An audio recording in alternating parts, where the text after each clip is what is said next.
Hi, I'm Robert Spira. I'm a rheumatologist here at Hospital for Special Surgery. I'm very involved in patient care clinically. I'm also involved in research. I specialize in the care of uncommon, complicated rheumatic diseases. Areas of interest and expertise, I would say, include scleroderma, vasculitis, polymyalgia rheumatica, and to some extent myositis. I also direct the Scleroderma Vasculitis and Myositis Center here at Hospital for Special Surgery, where I work with a group of outstanding HSS clinicians and clinical investigators and translational scientists trying to better understand these diseases and trying to bring better therapies to our patients.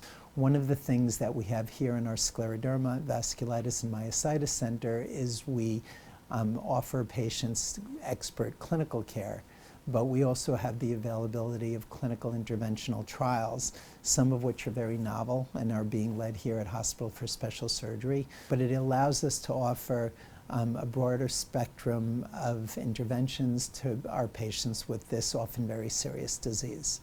The other disease area that I'm very involved in is vasculitis. And vasculitis actually isn't one thing. It's a group of diseases, and it's actually been a very exciting time in the care of rheumatic disease patients with vasculitis, because even during the past 10 to 15 years, we've seen new therapies approved that have dramatically changed the quality of life and improved the outcome for patients with vasculitis. Rheumatology, and these diseases in particular, are chronic diseases. Patients can be doing very well, but it's a long-term relationship. And I think the most successful care occurs in the context of a good relationship. And many of my patients joke with me that I may be the longest relationship that they've had. There's also the concept of shared decision making, which is really, really important in rheumatology because there are a lot of unknowns. So there's not always a right answer that's one size fits all for every patient. So we really,